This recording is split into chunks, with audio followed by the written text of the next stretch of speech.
Okay, and 3, 2, 1. Welcome to LibernetLIVE. Libernet is a project that marries blockchain technology and books and literature to create a fairer and more liberated world of human knowledge for everyone. I am joined tonight by Easy, as we've had him on before, and Garrett.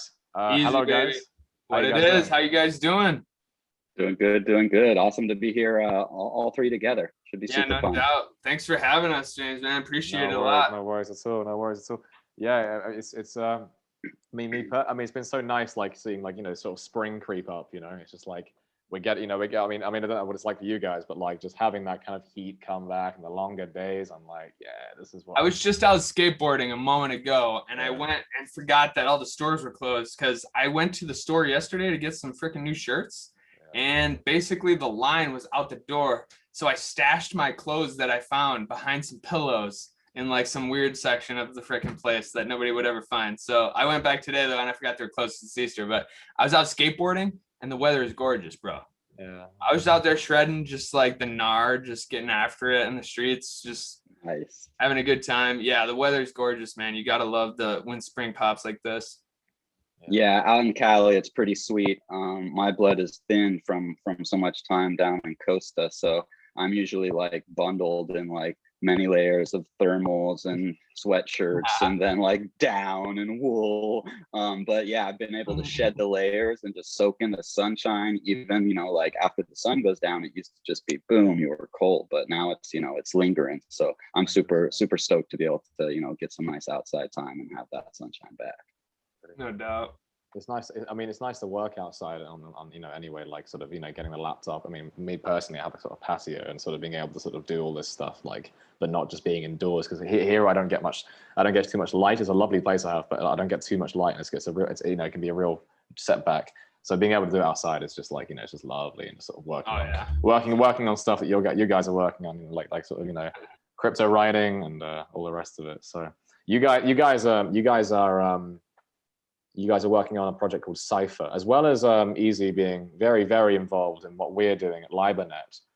You guys are particularly involved in a new DAO, and a DAO, for people that don't know, is a decentralized autonomous organization, basically a sort of a very liberated and non-authoritarian workplace where people can really contribute how they want, and it's transparent, and there's no worry about harming your reputation, and it's much more liberated, in which people can actually make things happen in the way that they want to without fear of an authority. And you guys are starting a hip hop DAO, which is called Cipher, right? And you've currently got like a few hundred people in within like not long at all. Like you had like I don't know what the number is. I haven't checked, but but it's a lot of people. Yeah, Easy has drummed up a freaking frothy, excited crowd for the scene, man. I mean, we're having a fun ass time with Cipher for sure. Like, I don't even know where to begin. Like the fact that we threw that first party and just like the vibe that day was just epic. And like ever since, like we've been dialing stuff in, but it's fun. Yeah, freaking DAOs are awesome. And by the way, great way to encapsulate that. Like I feel like you just described a DAO in a way that like was aspirational and not jargony. Like that's hard to do sometimes, you know what I'm saying? Like I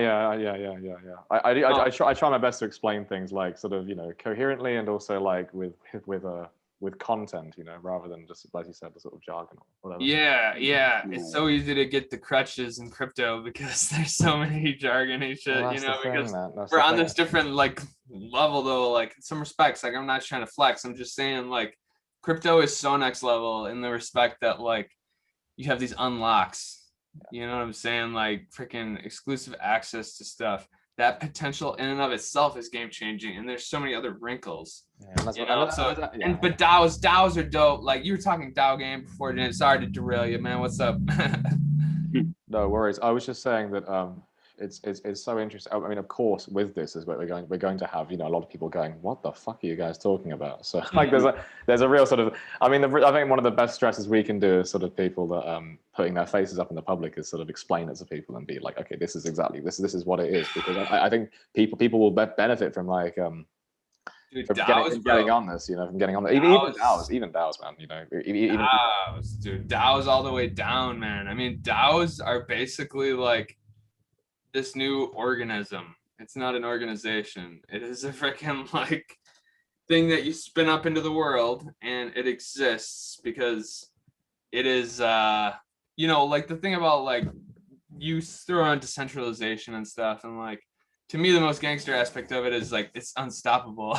Like that's what it's code for to me, is like uncensorable, unstoppable is gangster AF, but like it's also hilariously dangerous. And like we have like a fun route ahead of us though with DAOs, because it's this whole new way in which to like coordinate human behavior. And like I think technology ultimately, like the good of it will outweigh any bad, and it's just like decentralization, you know, is as gangster as it gets. And like that's what DAOs like embody, which is this notion that like you spread it out and you have the control at the periphery, at the edges, and that's where you have the most freaking signal on the ground of what is the what. And so like you empower people through that.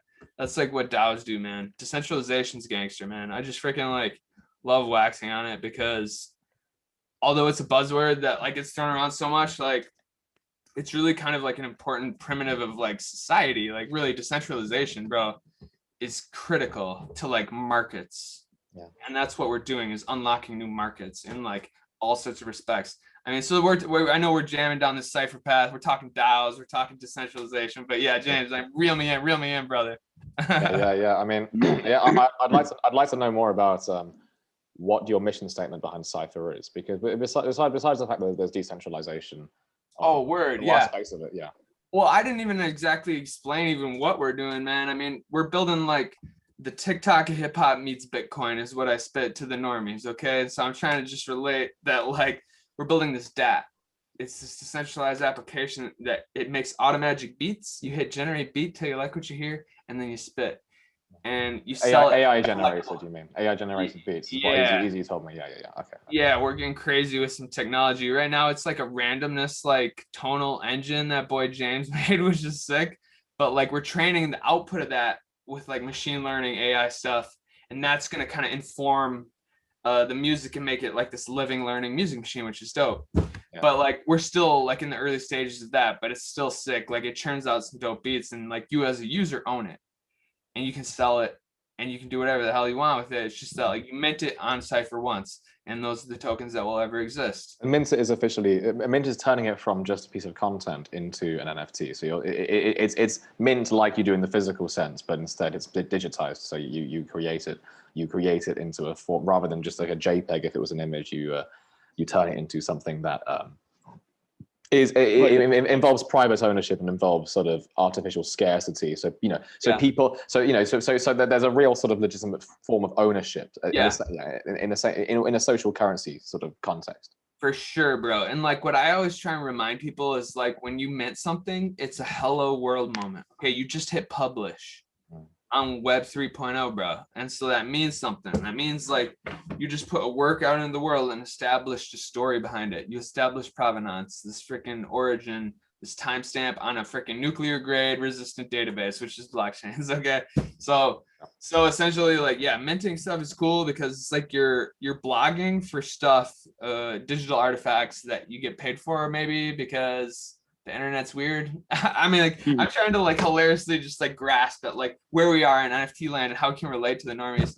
Yeah, it's just so weird because like I think it takes a moment like until you actually own an NFT to feel the tangibility of it. And then when it's gone out of your wallet and it's like, shit, I missed that NFT. Like that's when you know like it's sticky, because ownership is huge. Like, you know, I can remember back to like the first NFT I got and how that changed my perspective, because all of a sudden it was mine.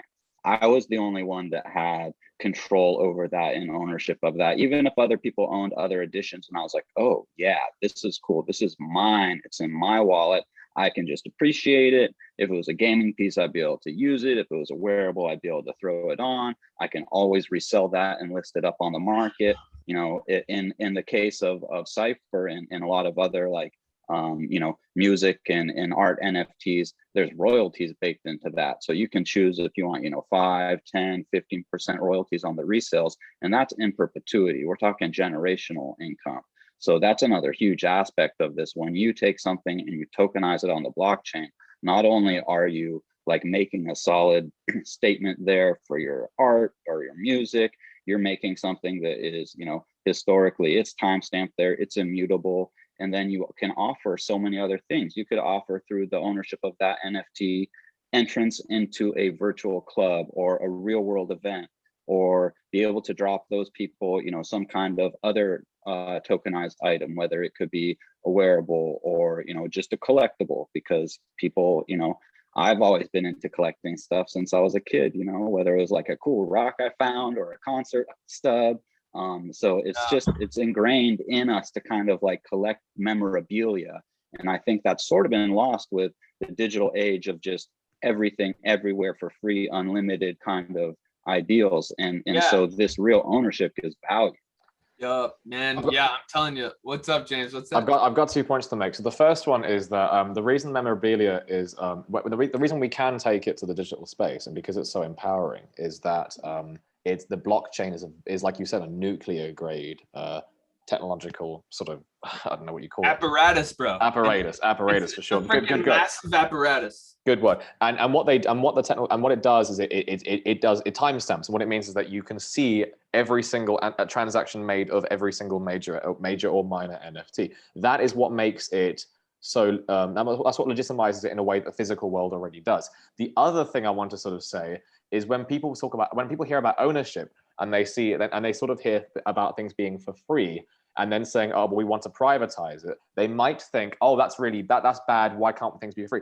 I want to make a very important point, and it's that people are profiting from this already. It's just not us, and it's not people that create. And the reason the ownership is important is because when we bring it back to the people that actually create the things like artists, poets, literature, music or whatever, we're actually claiming the sort of the mission statement or the sort of endpoint is to actually enable those people to create revenue in a way that's already being created by business magnates, like Twitter, Facebook, The Independent, the BBC, all the rest of it. These people are already taking all of the revenue for, I don't know, posting your art on Instagram or whatever. And what this does is quite abstract. It's empowering. Give power. It's empowering, and it's a power shift, and that's kind of important to remember. Like, we're actually kind of like on this weird moment where it's not like this is like a Napster of money moment. It's like this sort of like, crypto could be a great equalizer. You know what I'm saying? Like, this could actually like pull people out of poverty potentially. Like crypto could do like potentially the most gangster shit if we continue to like, it's not even really like about onboarding right now. I mean, yes, of course it is, but like, I'm just convinced that we're rebuilding like a very sick societal primitive through crypto, and like NFTs itself are just this really cool wrinkle to it that can encapsulate a digital artifact. Like, that's just like amazing to me that there's such a thing now. And like, yeah, so I just like I really dig what you were saying though, Easy, about like well, it feels almost like we're at a point where we're, you know, and the tide is kind of swelling, but we're almost to like a cultural revolution shift in how we see art created and the value there and where that goes, because we have been just giving it all for free and everybody gets it for free, but who's benefiting? You know, the Facebooks and the Twitters. Yo, dude, that's so truth, bro. Free is the fatal flaw. It is basically like as opposed to like the Byzantine generals problem, you have the like tragedy of the commons problem, which is free. Free is the fatal flaw. I'm telling you, bro. Like, that's where like I had this concept at one point for like a paid email client that you had to pay to send the email, but you have an open freaking book of who is who because it's ETH, and like everyone's like a public address. It's called Dmail. I still own Dmail.eth, right? But it's like, what if you had the white pages for anyone, but you have to stake ETH to send to some fool? And it's just like, basically, like, I just think like spam happened because of the tragedy of the commons. Like, free is like the fatal flaw in the system. Like, there's a reason why things cost money.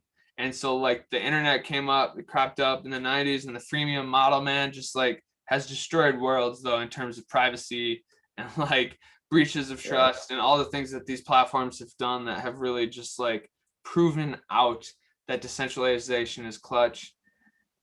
Well, and that crypto offers this new like alternative. Yeah. Well, yeah, I mean, it's not free anyway. I mean, like this. I mean, like what I'm saying, what we're sort of saying is when we're actually talking about just putting in hard work, because sort of social media management's become like kind of a grift that we we have to do now. Like pretty much everyone I know that's running a grift, yes. I've got to do Twitter, I've got to do Facebook, I've got to do Instagram and TikTok if I'm doing videos or whatever. This is time and labor and creative energy, and we have to do it. And this is and that we have to think of money as a representation of value, in the same way that labor is a representation of value as well. And when we have to do all these things, and we have to do them with little gains of getting things back, then no, it's not for, like we're not actually turning something free into something that privatized or whatever. That's the wrong way of thinking about it. It's much more that we are already dedicating so much of our value to creating things just because we want to self-actualize and be artists and creators and writers and poets and hip-hop musicians and all the rest of it, and we get zilch for it. That's what attracts me about it. Right. So check this out. Like, if you're gonna do this work and make yourself maybe a cool little video or something of a song, and you're going to put it out on Instagram or Twitter or Facebook or whatever, you are putting in your time, your effort, your heart and soul. And what do you get? You get like some likes, it's cool. You get some like interactions with people, it's cool. But these platforms are raking in billions from putting the advertisements and all this stuff, and sometimes they're like basically taking claim of what you put on their site. So instead, we're trying to level the playing field and bring back being able to get something for that art. And Cipher, like, we haven't even dove really deep on it yet, but yeah, we got this automatic beat maker, Flowbot 5000. You hit a button, it generates a beat pulling from this like crazy database of samples, and you got the AI tonal engine dialing it in all super tight. So you just hit generate beats until you find one you like. Then you go and you spit a rhyme over it. And then if you like that, you move to the final step where we got this dope spray GAN, which is generative art based on, graffiti. And then boom, you mint it. It's no cost to the artist. There's no cost to that person. Yeah, right now we're on mainnet. So, buyer's going to have to pay some gas, but, layer 2 solutions can help with that. And so basically it's going to be a very smooth way for anybody to come up and share their talent, share their passions, spit some rhymes, put it on the blockchain. Can you explain what level 1 and level 2 are? Is this to do with how cryptocurrency is mined, or am I completely off? Layer 2 it's the scaling business, man. Is trying to like get more transactions per second is the hustle with layer 2, Okay. And cost. Yeah. Cost. So launching on the Ethereum mainnet means that we have to, pay gas, which, these days we're used to being pretty expensive. It can be 40, 50, 60 bucks to put something, to mint it, to tokenize it onto the blockchain.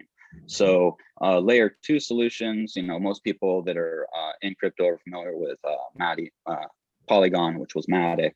And so they provide a much faster a network that is fractions of a penny instead of like 30, 40, 50, 60 bucks to be able to put something onto the blockchain. So that's something that a lot of projects are going towards, and we're looking at layer 2 solutions as well to be able to make it as seamless as we can and as cost effective as we can for people to be able to sell their tracks. And that's why we've been building out a mobile application in parallel with the web app, though, because like it's a wallet. Like homeboy freaking Yusuf has a wallet application, like Trust Wallet, but we're wrapping a beat maker around it and making this dope ass machine you can wrap into and sell for crypto. I mean, it's the most preposterous freaking value proposition that is so dope. Like the fact that I honestly think, like, I tell Easy this all the time, like, we're in the business of capturing lightning in a bottle. When you freestyle and you're in a cipher, you're in like a sesh with a few folks in a circle throwing down like good spirited rap battle style, like that to me embodies exactly what like Cipher is and should be, as like a way in which to like kickstart content. You know what I'm saying? It's like a Kickstarter for content, because it's not the most highly production quality music, but it's gritty, and it has like this ability, I think, to like use crypto as like crowdfunding for leveling up your game as an artist. Like I want to see people come out of the woodwork who've got just mad bars, can throw down, and the community signal gets that stuff, the cream of the crop to rise to the top, and understand like who's got the illness. Like it's just, that's all there is to it. You know what I'm saying? So like Cipher is just trying to freaking capture like in a bottle in hip hop. Like what I find really attractive about Cipher is how forward thinking it is, and also how you're going on ground that's never been walked on before in a certain way, where you're just you're like with AI generated beats and this, and as well as like, you know, there's just the whole system that you're doing in terms of and pretty much all of these DAOs. It's very uncertain, but I've been thinking recently about how like, and I really was like uncertainty is such a brilliant, it's so important to do that in order to actually, like, you know, to innovate and create new things. And I'm writing an essay now for a pizza DAO, and I'm just like, you know, I find it so brilliant how I find it really funny how the sort of response to uncertain things that are uncertain are always going to be like, what the fuck? Why would anyone do that? And it's like, and that's obviously the response that, like, you know, people that aren't perhaps in our sort of community will do with all of this sort of stuff, even Bitcoin. Right. I have regular arguments with my friend about it, and but I'm convinced that the reason why people aren't biting at the moment is because it's not ideological. It's not what we've been sort of trained to think about, how to think about money and how to think about workflow and how to think about art creation. And that's why, and I think there's no better reason is required for people to firmly resist it, even if it benefits people. If it's not in the ideological consensus, it's not relevant. And just to sort of continue, like when you're talking about your sort of development on how to, you know, how to create music with AI beats and stuff, it just sounds like this. It sounds like a sort of love letter to the future, and sort of say, like, I don't know what I don't know what you hold over the next 3 years. I have no idea what the future holds, but I'm going to really just try, you know, just look forward and see what works and see what doesn't. Bro, that was poetic as shit. Are you telling me a love letter to the future? That's exactly what we're freaking doing. And like, and you just freaking captured it. Like, that's what crowdfounder is about. Like, I swear to God, like, we're spinning out Cipher from our startup studio, Crowdfounder, which is a freaking entity that owns like 700 .eth domain names. And so we have like basically every dope name that exists. And we give them away to people on the regular because we're not squatters. We're like white hat freaking squatters. You know what I'm saying? Sure, of course, yeah. And so like what's up though is like, it's not about just being like an ENS fairy hooking people up with their name because it's what's up. But it's like the new.com. It's kind of interesting. Like we bought Cipher.eth and like I bid that thing up like 2 ETH when ETH was spendy. Like, I mean, we basically like trying to like build like just a killer, unstoppable, decentralized website. And it's like you still have to rely on so many like web 2 mofos though, with like Amazon Web Services and like Google Firebase and all these things that like don't make your dApp as decentralized as you want it to be. So like I hope though that like the stuff gets a little snappier on the decentralization aspect of like those APIs and stuff. But moral of the story is like we have to still ride the rails of web 2 to get to web 3, and like we're freaking building it into the promised land over here. It's early days. It's early days. And I always stress that, you know, if I'm in Clubhouse or Discord or wherever, and people are like, oh, but, you know, it's already, you know, late. And no, if you have an idea for some type of dApp or, you know, organization or DAO, it's not too late. So I'm always telling people what a dApp is. Like, what's a dApp? Yeah, well, just a decentralized application, which would be like an app. So it's like, what is the killer dApp, bro? It's like the question, okay? Like you got killer apps. It was email back in the day. Email revolutionized like communication in some respects, and so like that was a big deal, and that's why like Hotmail took off because it had like a little tag at the end that said like sent by Hotmail. And moral of the story is, I wasn't even there for that. Like, I just know like we're in that dial-up era of crypto though, which is gangster though, that we're here for that freaking moment though. Like, I swear to God, you hit publish, you mint something, you're having that hello world moment on this new internet of value that is being pioneered.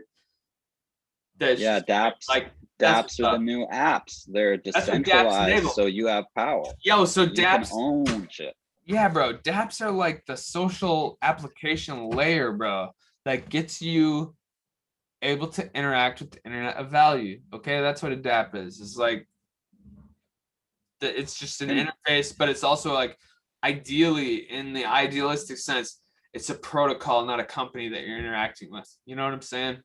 So like, and that's what's up. Like, because then it's like about the people at that point.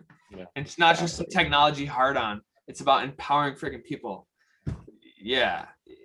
And part of what, you know, makes Cipher, has made Cipher already so fun, is it's not just about the dApp or the app and the, you know, NFTs. We're building a community, and there's so much passion, and literally, like, I can't even like explain how fun it's been we throw these, you know, hip hop freestyle parties every Friday in our Discord and in Crypto Voxels, and we get DJs to come.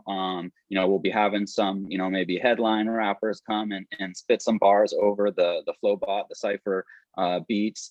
And so then, you know, we offer ETH rewards for the best, like the top 3 flows of the day. So we'll have it open to anybody. Anybody can jump on the mic.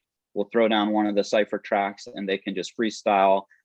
It's super fun. And then the dopest part is, like, end of the party, we throw down a super long track and we just Cipher. We pass the mic around in the circle, and it's like there's so much energy and people are having so much fun and so hyped, and there's so much connection that it's incredible to have this, especially in a time where we've been locked down for a year. Musicians can't go out and perform. People can't just get together with 10 of their friends and do some ciphering. And so this is, like, you know, this is one of the most important aspects, is building that community. And, you know, we're going to be, you know, gamifying it with levels. You'll level up and you'll be able to get, like, you know, access to, like, more rare beats and stuff. And this beat maker is going to be learning and growing itself, kind of like a DAO would. And so, yeah, it's going to be so exciting to watch and be a part of this movement and growth. I've personally, like, done, I mean, when I was in Finland, I lived with a bunch, you know, I lived with, like, a Greek guy and, like, a Portuguese guy, and we did the freestyle thing, you know, like analog, you know, physical world. yeah but it's super fun, man. I mean, like, it's I you know, I don't do it much anymore, but, like, I remember how sort of enjoyable it was, and like, once you get into it, you know, it's loads of fun, and I think the important thing is to sort of think about experiences and how you can empower and make the quality of experiences better. I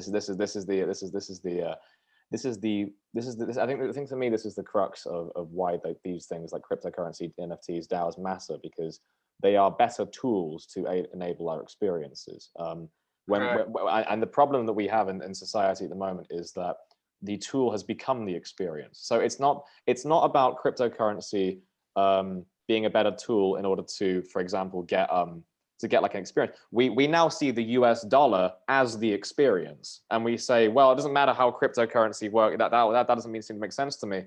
It's the dollar itself is no longer a tool in order to get what we want or have, you know, wonderful experiences with people. The dollar itself has become something that, you know, something fetishized, something, oh, this is the way things are done. Wow. So, in the same way, you can think exactly the same way in terms of work. The 9 to 5 is no longer a tool to get things done. The 9 to 5 has become the primary and appropriate experience for people to create, people to, like, you know, live 9 to 5, how to you know, to sort of live a certain life. It becomes a lifestyle, not a tool to, for example, create an experience to make nice sweaters for people. This distinction is precisely the problem. This is the problem that we have at the moment. The tools have become experiences, and we need to keep them as tools. We must be able to put down the hammer when we're done. And rather than fetishize the hammer and say, oh, the hammer is essentially part of me. When you're done with the hammer, you put it down. You just blew my mind twice. Okay, like, that was sick. Are you kidding me? I have to rewatch that. Like, you're talking about fetishizing money, and you're talking about tools now being the end. Yes. And the means is all mixed up, man. People don't know what is up, like, with money these days. I swear to God, value is a freaking important concept. Yeah, You know what I'm saying? Like value is an important concept, and so we have to consider that as a fucking civilization. And thank you for fucking spin that game. Jesus, I actually have to like rewatch this because of what you were just saying. Thank you. I mean, the thing is that value is very important. We must know what value is. We must distinguish between value and representation of value. I mean, Bitcoin is still a representation of value, but it helps. But it's better reflected. It reflects value. Durable, better. bro. It's durable. I'll tell you that. Exactly. I'll tell you what. That's some hard money. You know, when you got some hard cap ass shit. Whatever. I'm not an economist. I love ETH. I'm a fucking maximalist all day. I'll spit it like on my sleeve only because I don't have the bandwidth to understand other chains. And like, I'm sure there's validity, but like the network effects of Ethereum just cannot be questioned. And so network effects are important. That's why there are Ubers and Airbnbs in the world, because there aren't that many verbos. And like, it's just basically like Ethereum is just kind of the horse to bet on, even though it sucks because gas is stupid. But anyway, I'm like a maximalist. I don't know why I'm preaching that game, but I think, James, like, you freaking nailed it before. You were just like blowing my mind. And this notion though that like it's up to us, man. Like, it's up to us. Like I mean, perception is reality, and it's hilarious that like crypto is this fucking manifestation of this cypherpunk libertarian ass wet dream that like Satoshi spinned up, which is gangster. And like I just, it's funny that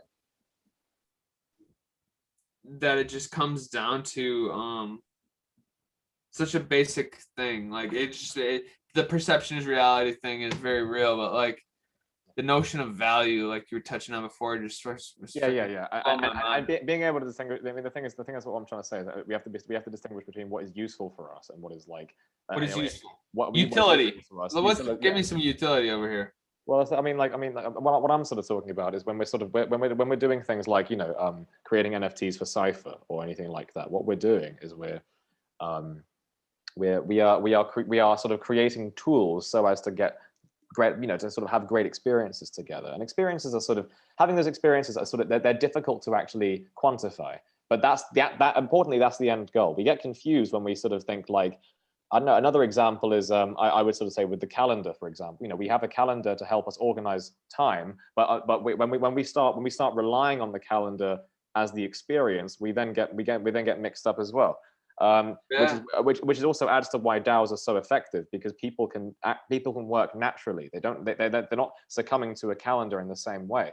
When you work in a DAO, you work for as long as you want, on what you want, in whichever way you want, and people are clearly finding this much more natural, and so are more efficient and productive in what they do. Yup. To touch on, you know, what you're saying about the 9 to 5 and that basically being, you know, the end all be all, instead of a tool to be able to, you know, both maybe provide a service to someone that, you know, you have a passion about, and then also kind of level up in your life because you're able to, you know, pay off your property or you know, whatever it is that you're using those funds for. Instead, it's basically, you know, we've become a slave to the dollar, a slave to the calendar. You know, just like it feels like, you know, so many people are just going through the motions and not really getting satisfaction. So, you know, with this movement of crypto and this whole kind of, you know, artistic and musical and literary revolution that we're trying to, you know, light the fire under with these projects we're all involved in, I think that, you know, we're able to give something really important back, and that's be able to follow your passions. I know so many people, the blockchain has opened the doors for them to go, you know, maybe it's still part-time, but I know people that have gone full-time artist after, you know, thinking that dream was long gone for 20 years, 30 years. You know, this is a something to pay attention to if you're not. And, you know, if you're in the space, like, double down. Double down. Amen, man. I can't freaking echo that anymore. Like, this notion that crypto can be this great unlock for creatives is just so epic. Like, I fell in love with crypto art because I get to talk to artists all over the world. I got to learn about their process. I got to like hear what their game was and like bet on them. I was just like, yeah, I freaking got you. Like, are you kidding me? And so So it's just so sick that we're able to potentially unlock those doors and allow people to create and just be rewarded for that illness. Like if you throw down and you can spit game on a Cipher, and like the notion that it like brings people together and like that sense of community and stuff, to me is really special. Like even though like it's a one-sided marketplace right now, it's very like basic, just spitting in an app. But I love that we do the community building in crypto voxels, and like I'm convinced like we have this super dope, and I'm gonna use the word again, apparatus in the crypto sphere to cultivate community in a whole new way that's never been possible before. It's never been possible to do this dope. Like I mean, with Easy and his airdrops and shit, and freaking Discord too, doing little micro tips on fools. Like I'm telling you, like it's just the next level stuff coalescing, like for sure. If I can comment, I urge any artist listening to this now to not romanticize being a struggling artist, because a lot of artists will certainly end up feeling, you know, like will fall into the sort of ranks where it's like, well, I'm an artist, I have to struggle. I have to struggle. I have to get by slowly and all the rest. Yeah. It's not going. It happens to everyone. Anyone who's stuck in a certain position will become very attached and dependent on that, even if it's hurting them. And this is and like it may not necessarily be this particular blockchain technology NFT thing in this format that attracts you, or even might, you know, be a secure way for the future, because we still don't know what's happening. But it's just an anecdote to sort of urge artists, you know, like not to feel their struggling is essential to what they do, and often you can create great art, and it doesn't have to be based on misery and pain and trauma. And this is something, fuck yeah, it's like value yourself more, and the world will reflect that. Like, and that's what happens. It's like in crypto, you put yourself out there, and you make yourself a little vulnerable, I think, when you put yourself out there. But like, yeah, there's people that support you, and I've tokenized my niece's artworks, and like 2 of them sold. I was able to toss my niece some crypto, which was funny. Like I just tossed her fiat, right? But you know, like the fact that that there's something else on the other side of the tin can when you're talking into the freaking thing. It's like that hello world moment is very special to me, and like NFTs encapsulate it in this ridiculously nuclear grade freaking blockchain apparatus, as you know, we discussed. But yeah, Cipher, man, it's like fun because it's one of these applications. It's not like some infrastructure play. We're building something that people can interact with as a DApp, you know, this freaking decentralized app that you're able to just like spit freaking rhymes into. I mean, it's preposterous that you can like literally like monetize your phone potentially. Like we're trying to get that like a studio in your pocket. It's a studio in your pocket. I mean, it already is. And I mean that's I mean, like if anyone is disbelieved at the idea that you have a studio in your pocket, that's I mean, people already use it as a studio in your pocket. For TikTok, people make, you know, have millions of views just being on their phones and saying whatever shit they fancy, you know. It gets pretty gangster. It gets pretty gangster though, I'm telling you. Like you just hit generate beat, man. I'm telling you. It's crazy. This is it. Yes, I'm actually glad. Yeah. Yeah, it takes a minute though, because the AI shit like loads forever, but it's hilarious like how this thing is shaping up. Like it felt like vaporware to begin with, because I have been spitting this game of trying to get this thing off the ground for so long. It just feels like it's been it's finally like real though. Like it's not very good, but like you can actually hear some spit there. Was this AI? Every time you hit that button, it's generating a new track that is pulling, you know, this AI is pulling from databases of beats and samples and putting it together. And we're still, you know, we literally just a few weeks ago dropped the alpha so people could, you know, hear about it and check it out. And we're very close to a beta. So was that unique? Was that an original beat that was just created? Holy shit, that sounds great. Like that was a unique beat, yo. I'm telling you, we got the flow. We gotta record it. We gotta sort it. Understand that we gotta have to put it out again. Hang 10, baby. Let's Created all right, so then it loads to IPFS straight away though. It's like hashing it right now, so it's dope. And then you play it back once it loads up, and then you choose your freaking like album art cover, so you can hear it back, whatever. So literally just a couple presses of a button. Bro, the generative album art, bro, like you hit this, and it takes the freaking thing out of a record crate, bro. Throws it up. It animates out of a record crate, bro. And this is Spraygan, bro. This is a generative adversarial network AI shit trained on a bunch of graffiti images, and shits out new graffiti. I'm so glad you showed me. That's awesome. It's called the Spraygan, bro. It's like a spray can generative adversarial network. So like you choose your artwork then. So yeah, we'll roll with that. And then you mint it, and you set your editions, your price, all that business, royalties. You set your own royalties. I mean, how many editions? It doesn't get any gangster than that. It just does not get any more gangster than that, folks. I'm sorry. This really reminds me of the struggles that, I don't know, 3-6 Mafia and Tommy Wright III and all of the sort of 90s Memphis hip hop artists were doing when they were just like, you can tell they were just making the beats on tapes, and it took them so long to make them, and they had to like rap, and they had to put it all together, and they just dish the tapes out like, here's ashes to ashes, dust to dust on tape, And you listen, I mean, I love listening. I mean, it sounds sick, and I love doing it. I just find it so hilarious how much struggle they must have gone to in comparison to what we have now. We have today, yeah.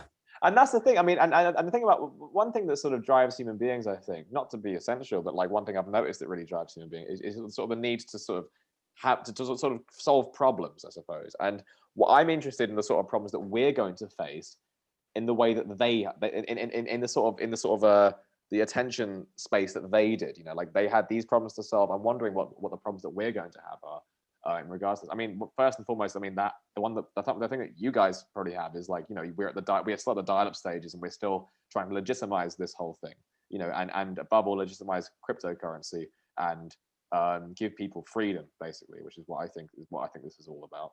More than most things. Yes, bro. Thank you so much. Like, it is so about freedom.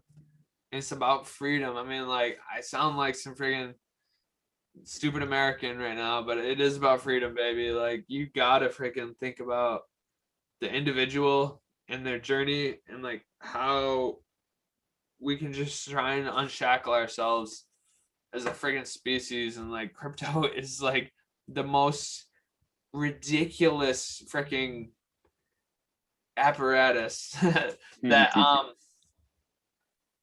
has that potential. I oftentimes compare it to like as big as the internal combustion engine, but strapped to a comet looming in the sky, ready to take out dinosaurs. Like, I swear to God, freaking crypto is preposterously poised to like, it's not about moon. It's not about win moon, bro. It's like about like win equality, win freedom. Yeah.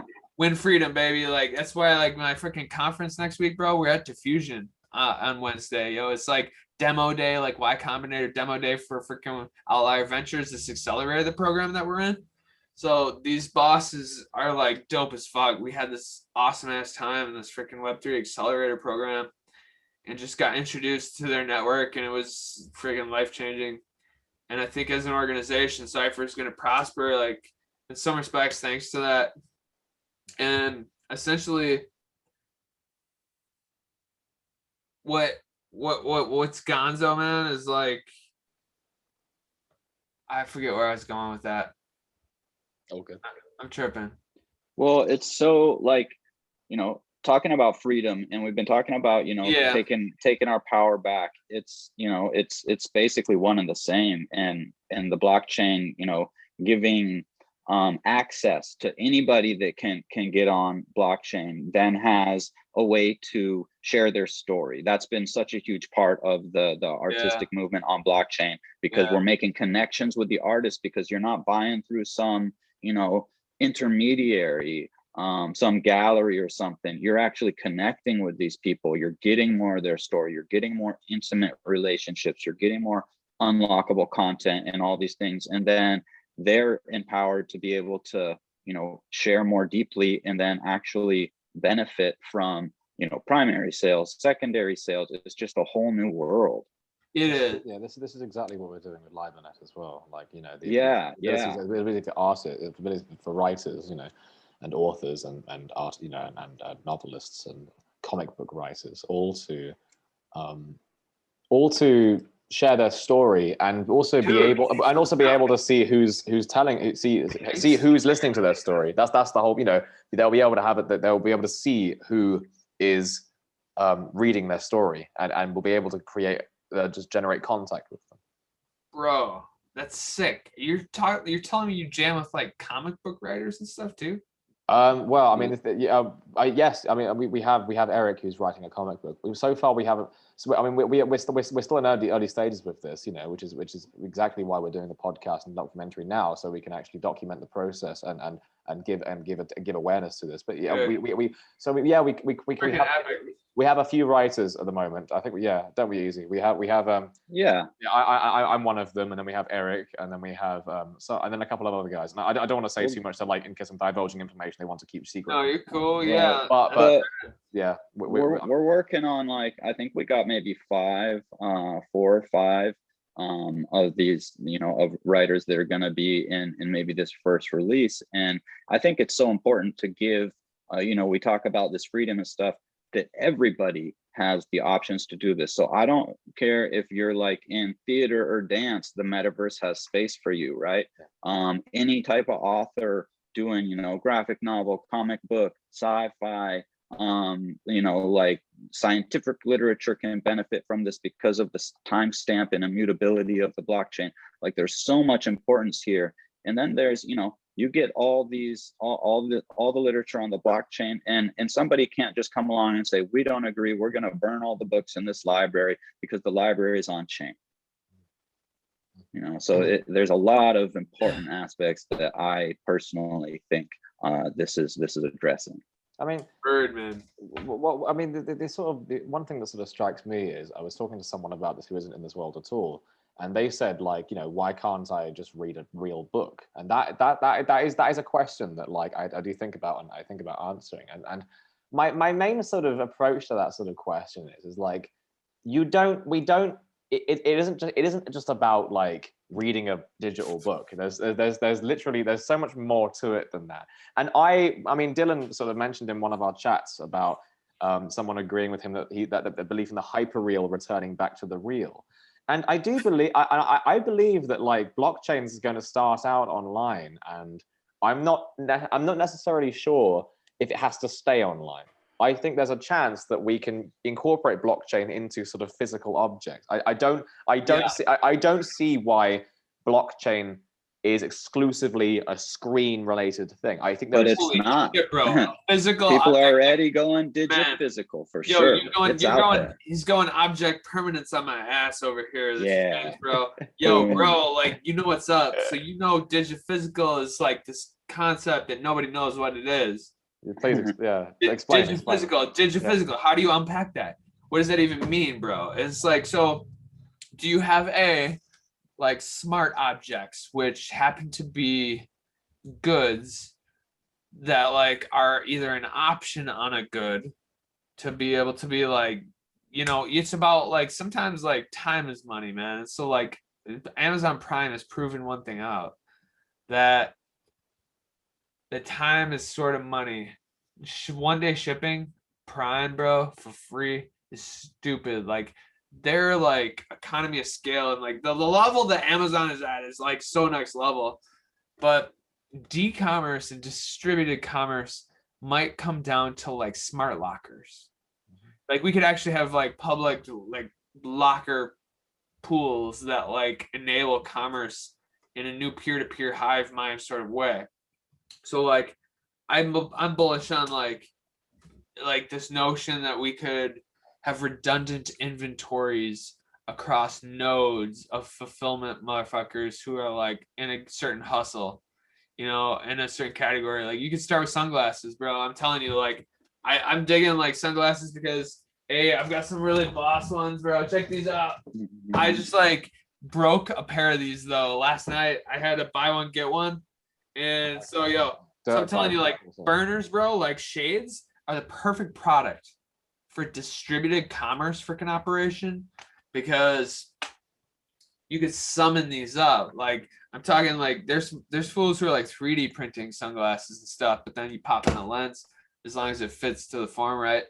But there's unlimited potential. There's unlimited potential right now in Web3. Like, Web3 is this open canvas. And that's why, like, we started Crowdfounder, man, because we decided, like, we needed a process of what to not work on. And so we had like 1,000 domains. We have like 700 domains. And I've sold some, like I sold punks.eth for 5 ETH the other day. $8,000 for a $5 domain. And like, yeah, because CryptoPunks, but like I sold seeker.eth on Monday for 1.5, like $3,000. I mean, like, we have this track record of basically like monetizing these NFTs. Like, Web3 domains, bro, are freaking NFTs. And that's what's gangster AF, is so they're so liquid. They're way more liquid than a normal traditional domain. But the moral of the story is, yeah, like, we got dope shades.eth, we got sunnies.eth and all this business, because sunglasses to me are adjacent to rap and hip hop. And we're trying to like create this culture with like virtual reality wearables and shit. Like, we just got a bunch of pixel artwork commissioned with like a chain and like some boom boxes and like hats and sneakers and all this like urban freaking garb.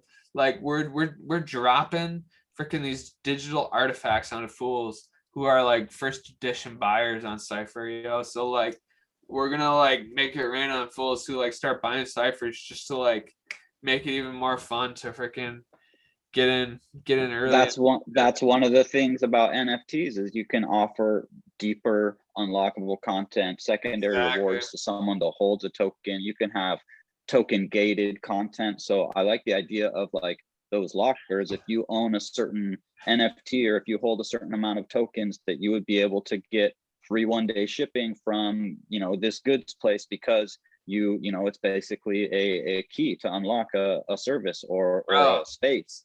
So there's so much. And like, for another example of a digiphysical good, so like back to Libernet, you could, if you own a copy of a book and there was only, say 20 or 100 of the NFTs, whatever, you could do a limited run and give those people a physical book to read too. Exactly. But that digital asset has other things tied to it. You could have a virtual wearable that you put on your avatar that's a dope Cipher hoodie that you won, and we could actually send you a physical one, in world. It could even have, a near field communication chip somewhere in it that you could scan to authenticate, yes, this is the real deal, it's not a knockoff. Here, scan, boom, there's the NFT that I won at a rap battle. Like, it goes on and on and on. Yeah, bro.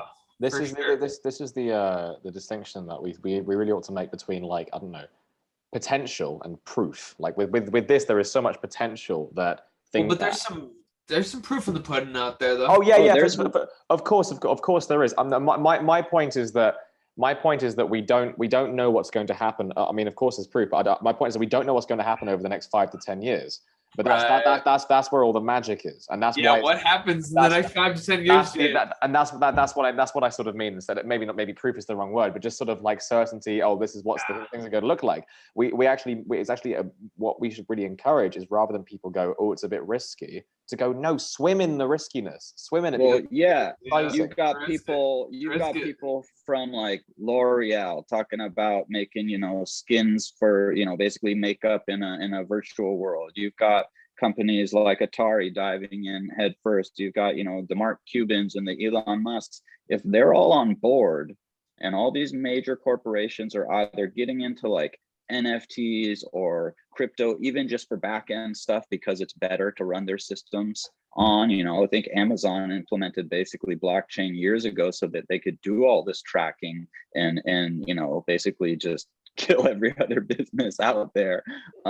So it's if the banks are looking at it and governments are looking at it, then as a person, as an artist or a musician or a writer or a sculptor, whatever, you should be also looking into it, at least to not miss a possible opportunity because you're like, that's kind of crazy, or it's a fad or a bubble, and maybe there is a bubble that burst, but then that's another so funny one about comes NFTs, bro. Is I cannot wait to hear those articles that are like NFTs are dead, like Bitcoin was dead, like back in the day. Right. Like, just tell me the bubble burst already, because I'm ready for the bubble to burst. Like, okay, like I've been slanging too much crypto art, like just fucking pop already. It won't, because this is for real. Because this is for real. This is not actually. Yeah, is the market frothy? Of course it is, but I mean, when you're talking like X copies, like I sold more in X copy, bro, James, like last week than I did in my fucking salary the previous year. Like I literally did 23 grand on last selfie, like without trying, and it's just the most OG piece. I miss it so much. But what's crazy is like there's that kind of money like getting thrown around, and I just see the space maybe like, I mean, what do you think? Like, I mean, market wise is one thing, but like long term, man, James, you're always playing the long game. You're talking long game. Like you're talking 5-10 years. Okay, what so is happening? I love what you said when you said that the market was frothy. I like that sort of way of talking about it. And it's so frothy, and I mean, it's like too much for me sometimes. It's too much for me with the news. With the news, is it?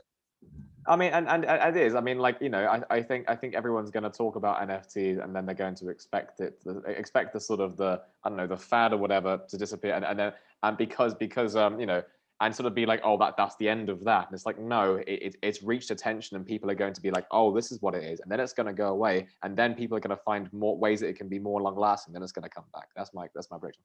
I mean, I think it'll come back in a way where people won't have to try and comprehend it. Yeah. It'll be more of a sometimes behind the scenes, so they don't even know that the game they're playing is based on the blockchain. They just know that they own their assets now, and that's cool. Definitely, I see, maybe there's some type of bubble break, which could just be healthy anyways, because we've got so much hype now. You've got NFTs that like people just expect, like, oh, well, I'm making my first NFT, it should go for like 5 to 20 grand, or like, so there's going to be some equilibrium there. We're in like a hype stage, but that doesn't mean there's going to be less value. Like, it's amazing that you're able to take NFTs that were purchased for like a few ETH back when ETH was, $300 or something, and turn around and make thousands to be able to then create, basically spin up a whole nother industry in this Cipher, bringing, ground level entry hip hop, because you've got like big stars that have teams behind them working on how they're going to release their hip hop NFT. That's great. That's cool. Maybe if it's affordable enough, I'll collect one. But we're talking about something for everybody, anybody. We have a guy that's in many servers, Achatanga. He's in Meme Force. That's where we did our first battle. He's like, oh, well, I'll try. Jumped on the mic. He spit fire. He had never freestyled once before in his life, and he like has true talent for it. He's like a very technical guy, so his brain is like works fast. And now he's just applying it to being able to freestyle, and he's super stoked, super passionate about it. He won, some ETH that night. And like, so that's what we're so hyped on, is people coming out of the woodwork, having fun, feeling passionate, getting fired up, and then making some money, like discovering they have a new talent, or people that have put it away because they can't get booked, and, they don't have the funds or the support to be able to put together an album or a single. Like, come over to Cipher and just like play around and spit some fire, make some money. Bro. It's that cream of the crop rise to the top freaking gambit, bro. Like, if we can figure out curation on the freaking UI side, we're golden. Like, because there's so much game out there. There's so many talented people, and like, I just want to like give them a voice and a way in which to like go straight to market. You know what I'm saying? Instead of all this freaking fancy footwork it takes usually to shepherd something out the door, like, let's just kickstart that and just get people's content out into the world. And if you guys are a DAO already, so that means I can put the link in the comments, in the description, and say, come join. Is that right? So we are not a DAO. You're not a DAO yet. Okay. Yeah. I mean, and the thing about also even trying to start a DAO is it would be very challenging to start with no organization at all. So most of the projects that I've been involved with that have been firing up DAOs or aspiring to, you kind of have to build some sort of central hub to get it going, build something, and be able to then give the people that join. Well, that's what's so funny. Yeah. The centralization of it all is right. It's crazy. It's like it's kind of a catch-22. How do you make a decentralized thing without first having the idea and the people? Like, that's what's so funny about people. You gotta spin it out. You gotta spin it out. You gotta spin it. That's what. Yeah. This is what's so funny about people criticizing, saying, "Oh, well, it's not really decentralized." And it's like, well, what do you want? So, like, do you want like total communistic digital? Do you want that? I mean, what exactly? What do you want even? What do you want? What do you fucking want? It sounds to me like the equivalent of like spending 90% of your net worth on charity, and then them saying, "Oh, what about a 10%?" It's the same thing. It's like, oh, it's 10% decentralized. 10% centralized, so you've got your whole business plan is pointless, and don't try and do anything positive for the world ever. Yeah, right. Why are we gonna sandbox? Don't sandbox yourself like that. Why you gotta do that? We got the keys to the kingdom, man. We set the rules, and that's what's cool about decentralization, though. It's like when you frame it in the context of okay, Cipher, we want to take a 10% cut of primary sales on additions. So whenever some fool emits a multiple of something instead of a 1-on-1, we take one of those additions and a 10% cut, and that goes into a war chest, right? But when we DAOify, it's like, all right, is that cool? Do you guys still want to do that? Should we drop it to 7.5%? That's how do we use the war chest too? That's gonna be part of it. You're able to then be able to be like, okay, what do we want to have some kind of grant programs to get access to the actual devices that people need? Because now if you can all you need is a phone to be able to spit your flows and monetize it, what about the people that can't even get a phone or don't have access there? So there's that is when you get to really reach a broader space, when you have all these individuals helping to put in the input and choose direction of where it goes. And that's the magic of a DAO. Yeah, man, DAOification is going to be sick. But yeah, it's a process. It's a journey, but progressive decentralization, baby. That's what's up. I mean, it's how you pass the Howey test. It's how you do it. You do it proper. Yeah, I'm excited to see what you guys are going to. I'll keep a note in thanks a ton, man. Server. Right, this has been brilliant. We're at an hour. Thanks so much for joining, guys. It's been really fun. It's been really absolutely educational. No doubt, man. What a fun time. What a fun. Is there anything you guys want to promote or plug besides Cipher before we hang up and finish up the podcast? Well, I hope that you will come and get in on one of these ciphers, because it is so fun. It reminds me of back in the day. Trying to get my own bars. I mean, I'm not sure. I'm quite a posh British guy. I'm not sure I have quite the voice. Oh, bro, you got the posh for sure. You can throw down. I feel it. You got some serious flow already. You were actually blowing my mind before, really, though. I actually have to go back and listen to this podcast, because you really hug core here. A lot of the ideas that I've sort of come up with today. I'm actually also writing in an essay for the Pizza DAO book. So word. So that will be. I mean, I don't know how. I'm not the editor. I'm not the promoter or the publisher. I'm just writing the essay. But if it's accessible, then I'd have a read. I mean, it'd be nice to have if you had a read and you can and they're much better explained that way as well. I mean, they're not as articulate verbally, but it's more concise in terms of what I sort of.